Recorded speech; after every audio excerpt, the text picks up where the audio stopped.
add your personality to the content so people want to watch you, so you make it compelling. So in this particular video, we will share with you what you can do, some of the best strategies, tips, techniques, and everything else that comes to mind as we go along. This is a very unusual setup. We are conversing together, right? So some magic may emerge out of nowhere. But our job here is to help you, to equip you with all the tools and ammunition so we can go out there and create captivating content. Because you have to remember, and I think this is important to say right from the beginning, that when you build courses, you can't just assume that when somebody buys your course, they are all in. No, people are busy. I'm sure you bought courses before. You're browsing, your kids are screaming, you're checking your phone. You see something you like, you resonate, and you decide, you know what? I'm going to buy. But just because you got it doesn't mean that you will watch all of it. And your job is to create a situation where your audience wants to watch all of it. So video number one, in a sense, sells video number two. And then video number two is so compelling, so intriguing that now you want to watch video number three, just like with Netflix. And the next thing you know, you've watched the entire quest. And hopefully this is what's going to happen with this one.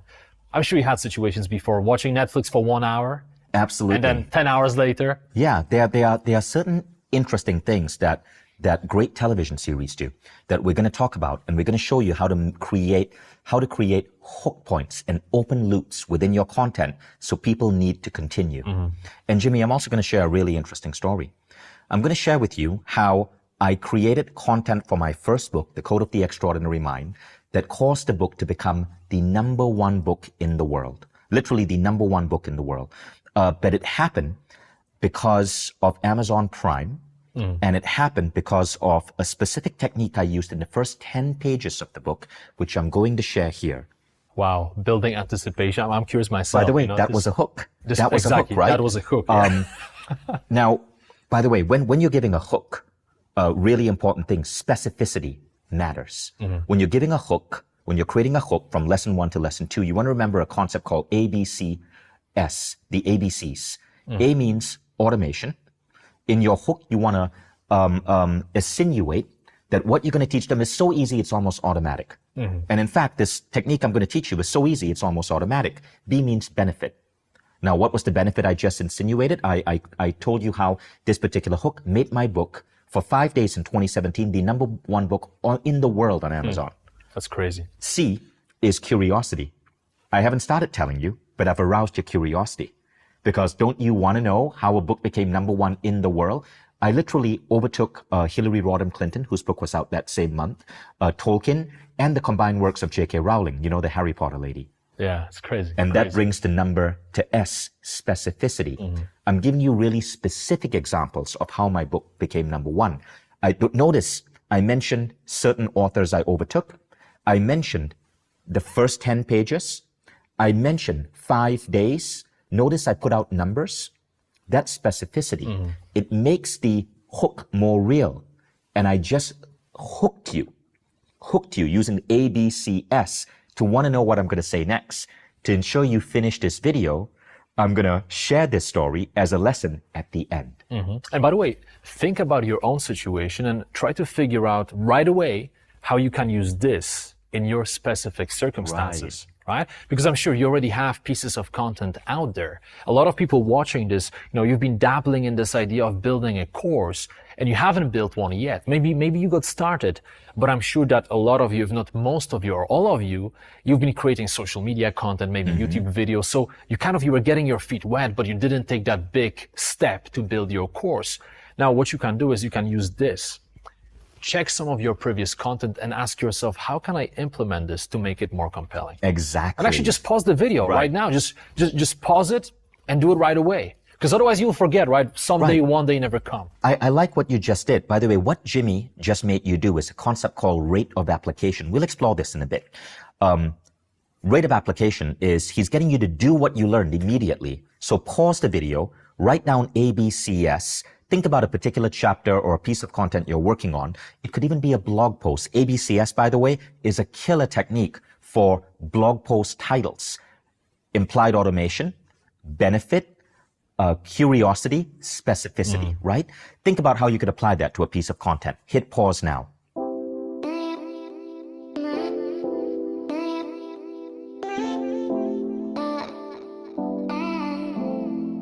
Great. You've now unpaused the video. And as we go deeper, as you continue learning what we are covering here, you can check back on your answer and see how well you did.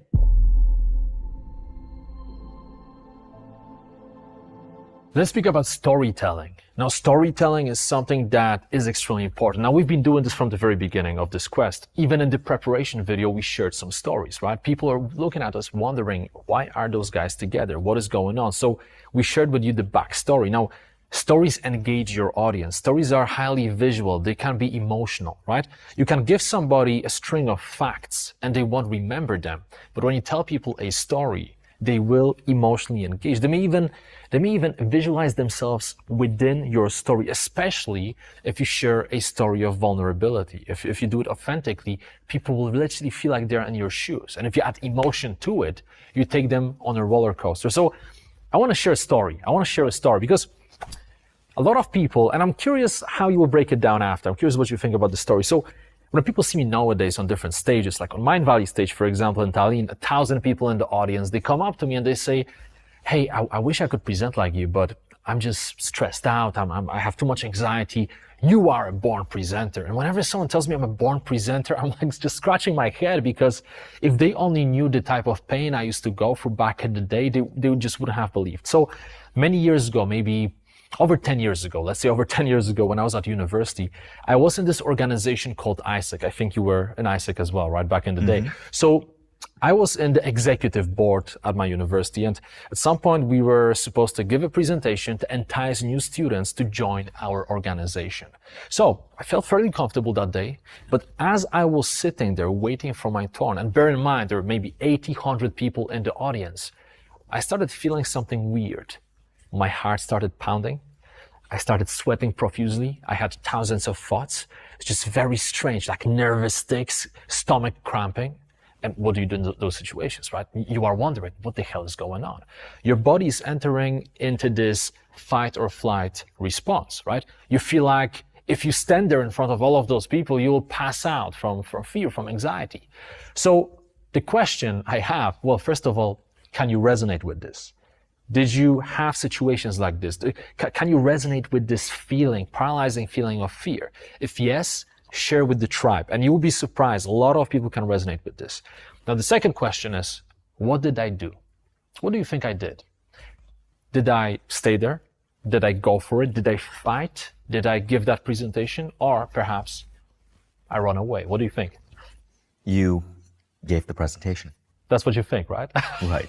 I didn't. So what I did, I was so terrified. I was beyond, I couldn't control those bodily reactions. I looked at my friend and I said, Rob, I have a stomach problem. I have to go.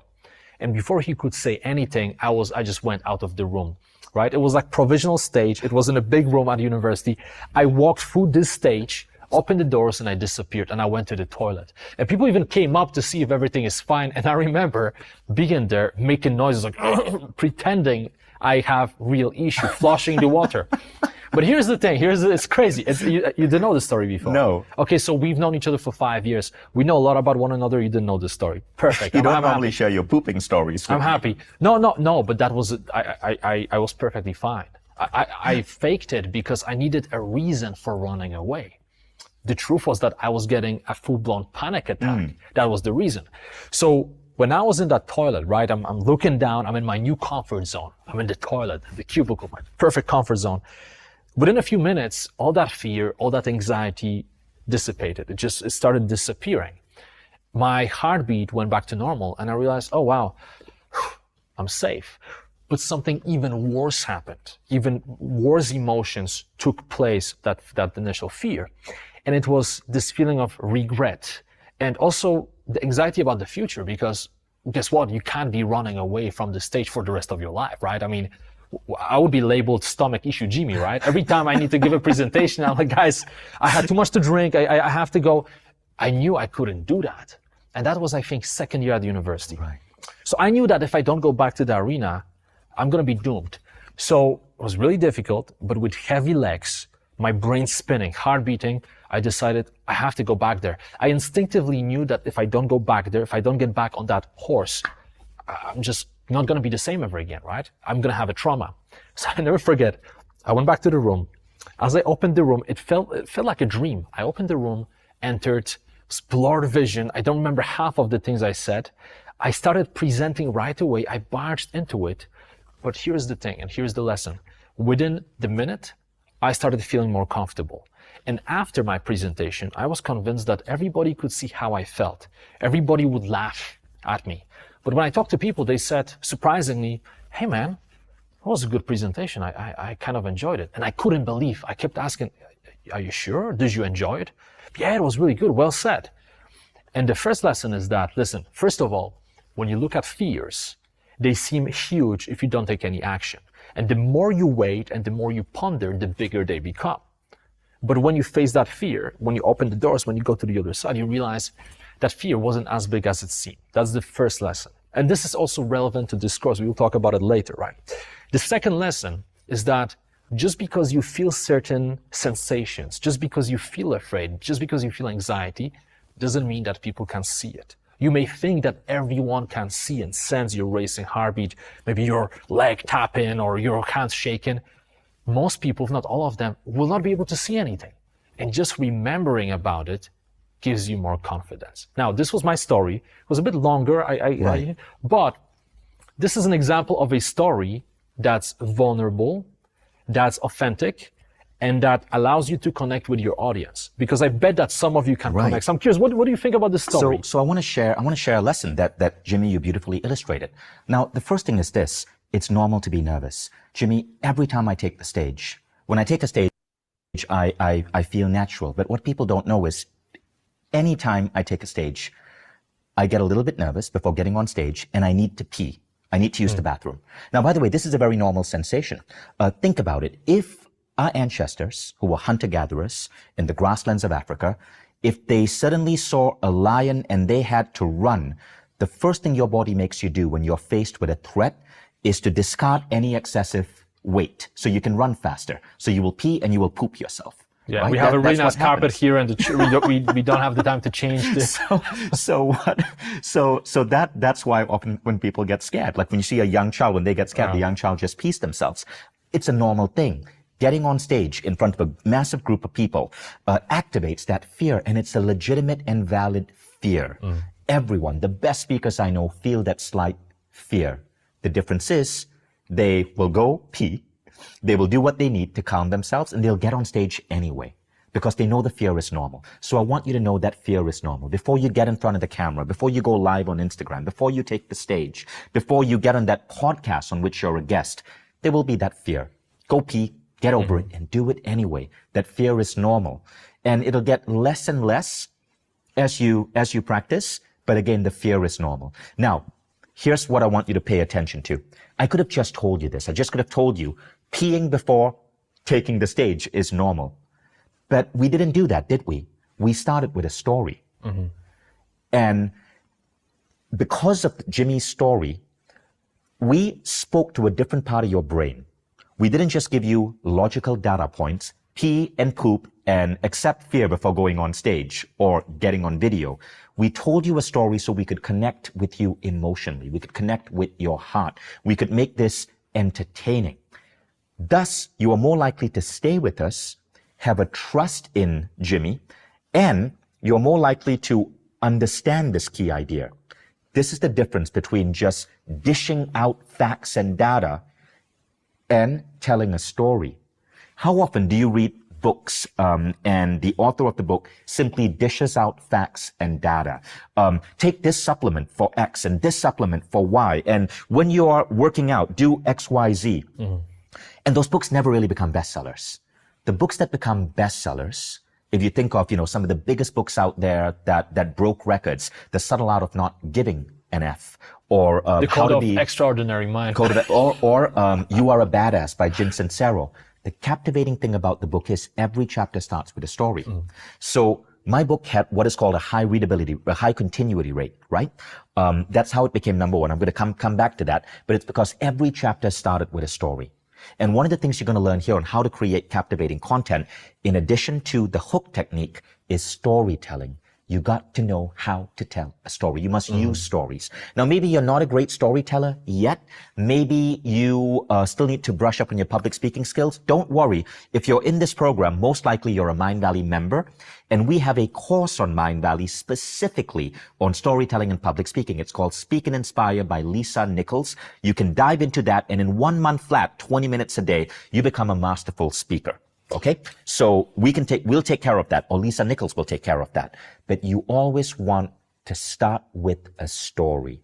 Jimmy, back to you. I just want to add something to this. So everyone is a storyteller. People just don't realize it.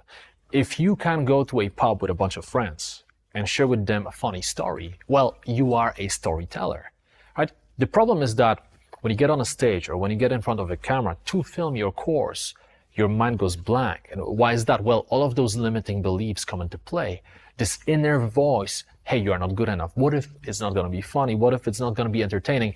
Now, we covered this before in the first section of this quest, but make sure that you remember this, right? You are already a great storyteller. You just have to unleash it. So what you can learn from this interaction here is that you can think about your stories that can propel your audience to learn, but also to connect with you. Because I'm just making an assumption, right, but probably after watching this, we are a bit more likable, right? And ask yourself, do you like us just a little bit more? And the reason is that... Well, you know, about our pooping habits.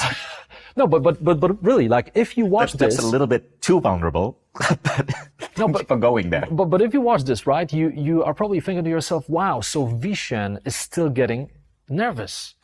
I didn't know that. Huh, right. That is interesting. Wow, he actually shared it with me. Now, you probably feel more comfortable when you feel nervous, right? Even for me, listening to this, it's actually nice to hear this because I'm thinking to myself, wow, even this guy feels nervous from time to time. That is a very comforting thought. But probably for you, hearing my story, thinking, wow, this guy actually ran away from a stage. That's crazy. Wow. I'm not that bad, right? I don't have so many issues. Now you realize, well, if I could go from running away from a stage to presenting all over the world on your stages, for example, multiple stages in different countries, well, then clearly you can do the same or beyond that, right? So this is it. Use the power of stories. In fact, what we want you to do is we want you to create something called your story bank. Right? Yes. Do you want to talk about it? Yeah, before we get there, Jimmy, I want to share one more thing on this nervous thing. By the way, guys, you notice I'm doing two things which are normally taboo when you're creating an online course. But I don't care, and neither should you. The first thing is, I'm holding up my phone because I have my notes on my phone. You see, often we stress ourselves out. Like me and Jimmy prepared what we were going to talk about in this chapter.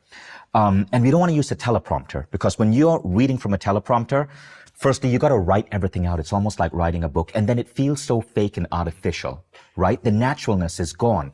Courses where people use a teleprompter, they typically get lower ratings. Do not teleprompt. But what we do is we create a set of bullets. So for this particular chapter, Jimmy and I created something along the lines of 14 bullet points. And it's here in a Google Doc on my phone.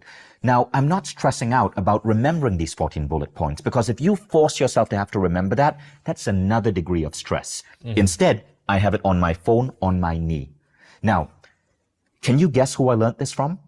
I learned this technique of putting your bullet points on your knee on a phone from none other than Jay Shetty, who is the #1 storyteller on Facebook. Jay Shetty is the only living human being on the planet to get among the top 20 biggest Facebook fan pages. The rest are all brands, and then there's Jay Shetty. He even had more fans than Barack Obama, right? But he taught me this. There's an interview with Jay Shetty. If you're a Mind Valley member, under series mentoring, you'll find an interview with Jay Shetty where he goes deep into his form of storytelling. But Jay taught me, and I didn't understand how easy it was. Don't bother remembering everything. Put your notes down on your phone. Just leave it on your lap. You can film above the knee. But look, even if your audience catches sight of the phone, who cares? You're human, right? Are you trying to prove that you're an incredible memorizer? Or are you trying to simply educate the audience? Now, the second thing I'm doing, which is taboo, is I have my cup of coffee here. Why? Because this is comforting for me.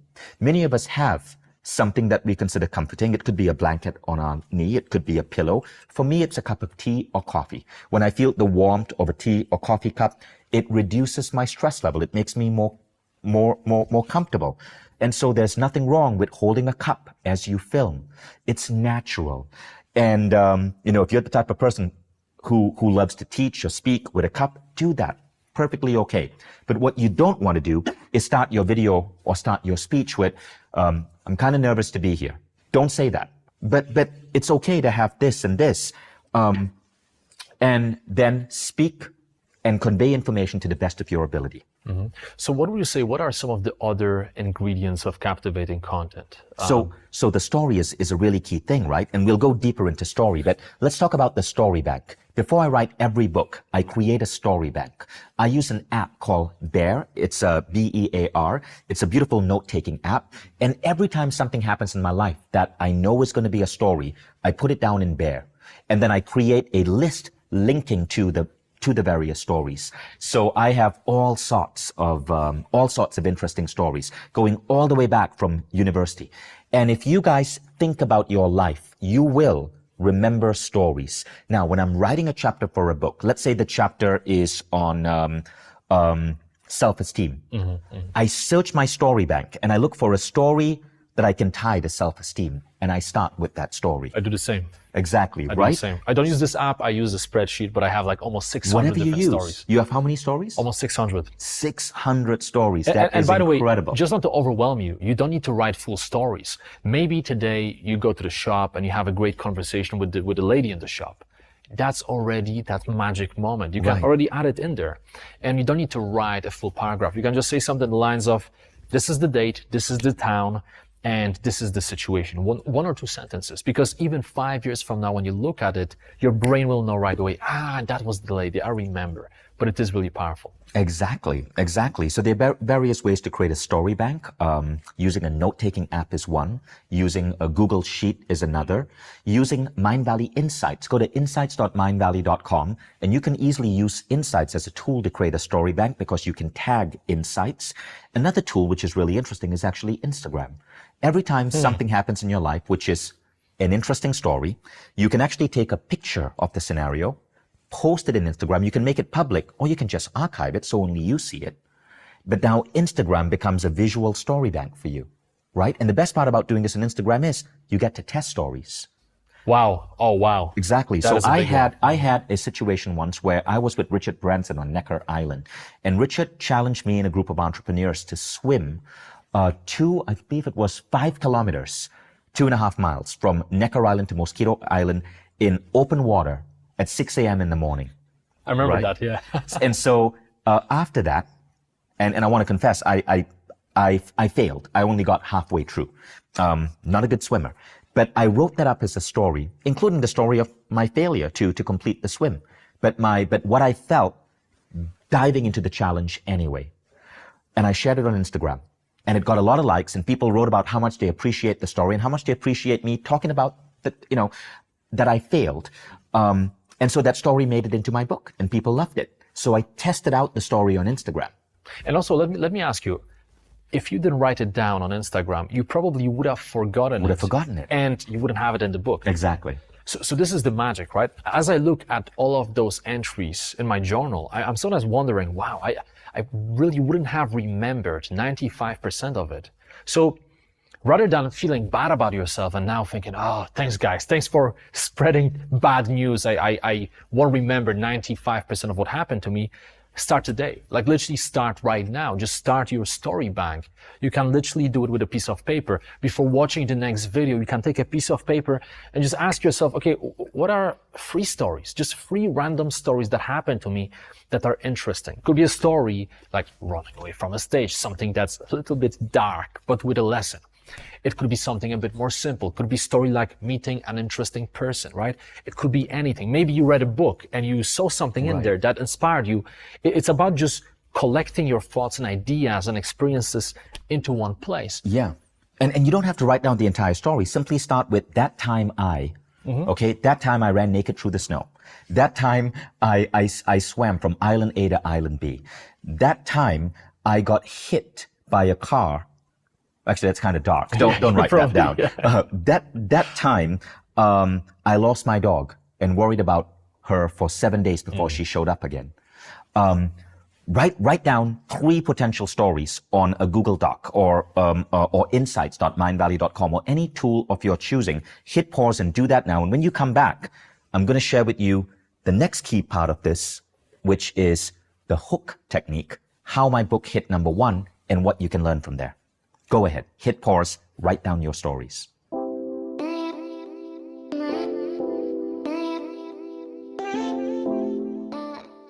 Okay, so you've unpaused this video. You just started your story bank. This is going to be so useful to you. And by the way, if you ever decide to write a book, this is one of the best tools you can use. Now, I want to share with you how the Code of the Extraordinary Mind became #1 on Amazon. So basically, Amazon Prime has a book club. So Amazon Prime members, and I think something like 60% of the American population are Prime users. Amazon makes like 1,000 books free on Prime.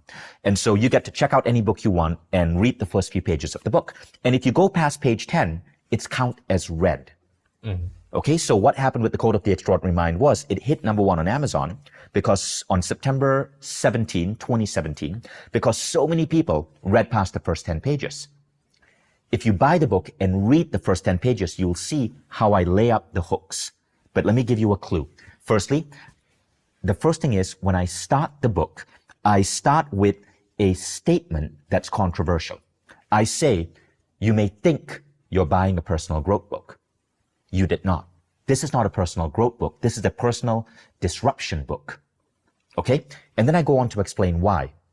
And then I say the following line. You will either love this book or you will hate this book. This is another controversial statement. So you polarize right away. Polarizing right away, right? Polarizing right away. And I say, but what I will not let you do is forget this book. So now, again, people want to know, okay, this guy is really cocky. Like what's gonna, he's saying he's gonna disrupt me. Then he's saying I'm gonna either love him or hate him. I gotta read further. And then I go on and I start with a story. And it is a story of a time when I was young and I was asked to speak on stage. And it was an event with the Dalai Lama. And I was so nervous I had to go to the bar and do some shots of vodka. Mm-hmm. Back then, that was my solution. Of course, I now know how to meditate. Not with Dalai Lama, though. Not with the Dalai Lama. No, he didn't join me for the shots of vodka. So again, story, right? And that story, again, hooks people in. But when you read the first 10 pages, you will see how I layer in hook after hook after hook after hook after hook. Mm-hmm. And these hooks follow a specific pattern. And so it pulls you through the first 10 pages. So I got a read count on Amazon Prime. And as a result, the book hit #1. Many other people were checking out other books, reading the first few boring pages and then not completing. Mine, they went all the way through. Now, this wasn't something I planned on doing. It was an accident. You see, most authors think you need a foreword for a book. Forewords are often boring. I asked Elon Musk to write my foreword. He said no. And I thought, Elon was the only guy who I really wanted to write my foreword. Since he said no because he was busy, rightfully, he's Elon Musk, I just won't have a foreword. So I went straight into my hook. And that was what worked. Mm-hmm. Okay, remember this if you think about writing a book. Now, again, let's talk about the concepts of the hook, the ABCS technique. But by the way, sorry, I need to stop you. You said remember about this when you're writing a book, but this applies to building courses. It applies to building exactly a course the same as well, way, right? Just wanted to clear it out. Yeah. Like, it really applies to building courses. So the ABCS technique, implied automation. So I wrote, when I said, this is not a personal growth book. It's a personal disruption book. It's going to disrupt your views of the world and help you see new empowering views. What did I imply there? Automation. Automation means you're implying that the person doesn't have to do anything. By just reading, they will experience a change. Automation, implied automation. B is benefit. I spoke about how in this book you're going to learn 10 rules of life that are going to accelerate your career and your levels of happiness. Benefit. C is curiosity. I spoke about techniques that I'm going to bring into the book. I coined words for these techniques. There was a technique called consciousness engineering. There were all of these other techniques. That's curiosity. But I didn't give away the technique. I said in X chapter, you're going to learn this. In Y chapter, you're going to learn this. Mm-hmm. And S, specificity. I spoke about things along the lines of, you're going to learn 3 most important questions to ask yourself to expand your mind. You're going to learn the 2 habits of top performers. And as I put all of this together, it hooked people. Mm-hmm. So that is your chapter for today. I hope you understand the concept of storytelling and you understand the ABCS technique. And Jimmy, anything to say before we wrap up? I would just add to this that This is really, really powerful. Now, one thing I want to say here, because you learned a lot about storytelling, how to do it, but there are a couple of other important things that you have to keep in mind, right? So if you want to spice up your content, one way to do it is to, for example, bring guest speakers on board. So for example, we've built this quest together. Now, he could have done it himself. I could have done it myself, but instead we decided to join forces and to build something that's more comprehensive and tackle this topic from different angles. So if you have an opportunity to bring someone on board, do it. Another thing is case studies, right? Think about all types of case studies that you can add to your content. Now, what's going to happen is when you add case studies, you make content more believable and you make it more specific. The same thing goes for example, quoting different studies, sharing other people's experiences, quoting books and other resources. When you do that, it gives your content more credibility. There's something really cool called the rub-off effect. And the way it works is that when you mention famous people, right? When you, for example, quote incredible authors and thinkers, then even though they are not physically present on the set, people still have a feeling that there is some type of connection, right? So when you're building your content, if you, for example, reference it to a couple of incredible books, right? If you quote some authors, scientific research, depending, of course, on the topic of your course, then in the mind of the viewer, you will feel more credible because it's almost like those people you are mentioning, they are rubbing off, right? You are rubbing off them. You are getting some of their energy, some of their fame, some of their credibility, and you instill it into your product. So this is one more thing that you should remember about. All right, so we really hope that you enjoyed this video. I know that there is a lot of content in here. It may feel a little bit overwhelming, but look, you don't need to use all of those strategies. You don't need to use all of those tools, right? So don't feel overwhelmed. Don't feel the pressure that you have to do every single thing we told you about. What we wanted to do here is we wanted to give you, in a sense, a menu of options, right? If you want to share stories, now you know how to make better stories. If you want to connect with your audience through vulnerability, well, now you know how to do it, and you saw some examples, right? If you want to, for example, build your credibility by using case studies and using other people's content as well, with their permission, of course, or quoting them, then you know what to do. So we hope that by now you feel well equipped to create amazing content, and we will see you in the next video.